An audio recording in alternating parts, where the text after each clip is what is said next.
வணக்கம் நேயர்களே. விஜய் தான் தாவேகாவுடைய முதலமைச்சர் வேட்பாளர் அப்படின்னு சொன்னதன் மூலமாக தாவேகா அதிமுக கூட்டணி இல்லையா அப்படின்ற கேள்வி ஏற்பட்டிருக்கு. அதற்கான காரணங்கள் என்ன அப்படின்றத நம்ம பார்க்கலாம். இதுவரை தாவேகாவை தொடர்பு படுத்தி நடந்த கூட்டணி செய்திகள் என்னன்றதை பாருங்க.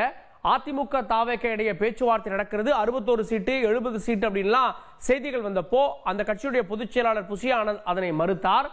சமீபத்தில் வந்த அமித்ஷா பேட்டியில விஜயோட கூட்டணி அமைப்பீங்களான்னு கேட்ட கேள்விக்கு இன்னும் தேர்தலுக்கு காலம் இருக்குன்னு ஒரு பாசிட்டிவான செய்தியை சொல்லியிருந்தார். இது எல்லாமே அதிமுக பாஜக இரண்டுக்கும் இடையிலான பேச்சுவார்த்தை நடக்கிறது தாவேகாவோட அப்படின்ற கேள்விகளை ஏற்படுத்தி இருந்தது. இந்த சூழலில் கூட்டணிக்கு விஜய் வர வாய்ப்பு இருக்கு, சில நகர்வுகள் தெரியுது அப்படின்னு ராஜேந்திர பாலாஜி அவர்களும் சொல்லியிருந்தார்.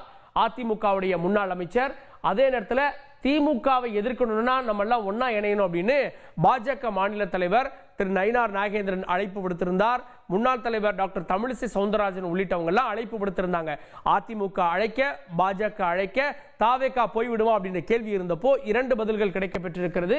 2 முக்கிய அறிவிப்புகள் என்னன்னா, நேற்று நடந்த செயற்குழு கூட்டத்தில் பாஜகவோட கூட்டணியும் இல்லை, சமரசமும் இல்லை. பாஜகவோட கூட்டணி இப்ப இல்ல பின்னாடி வந்துடும் யாராவது சொன்னாங்கன்னா அப்பவும் நாங்க சமரசம் செய்து கொள்ள மாட்டோம் அப்படின்ற ஒரு செய்தியை சொல்லி இருக்கிறது. இது பாஜக கூட்டணிக்கான முற்றுப்புள்ளியா பார்க்கப்படுகிறது. இன்னொன்னு, முதல்வர் வேட்பாளர் விஜய் அப்படின்றதுல உறுதி. எங்க கூட்டணிக்கு வாங்கன்னு அழைக்கக்கூடியவர்களுக்கு இல்ல விஜய் தான் முதலமைச்சர் வேட்பாளர், அதனை ஏற்றுக்கொண்டால் நீங்க எங்க கூட்டணிக்கு வாங்க அப்படின்ற மறு அழைப்பாக இது பார்க்கப்படுகிறது. சரி, இதெல்லாம் ஏற்றுக்கொண்டு அதிமுக வருமா? பாஜக இல்லாமல் அதிமுக வருமா? இப்போதான் அவங்க கூட்டணி அமைச்சிருக்காங்க. முன்பு கூட்டணி உடைந்து இப்போது சேர்ந்திருக்கிறார்கள். அதனால பாஜக இல்லாம அதிமுக வருமான்றது கேள்விக்குறி. ஒருவேளை அப்படி வந்தா கூட முதலமைச்சர் வேட்பாளர் விஜய் அப்படின்றதுல அடுத்த கேள்வியை ஏற்படுத்தி இருக்கிறார். அதை அதிமுக ஏற்றுக்கொள்ளுமா? ஏன்னா முன்னாள் முதலமைச்சராக இப்போது எதிர்க்கட்சி தலைவராக இபிஎஸ் இருக்கிறார்.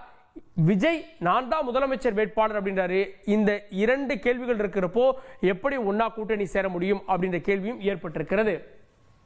இதற்கு மத்தியில தமிழ்நாடு எத்தனை முனையை நோக்கி நகர்கிறது அப்படின்னா, ஏற்கனவே அறிவித்திருக்கிறது நாம் தமிழர் கோவையில் நாங்க தனித்து தான் போட்டி அப்படின்னு.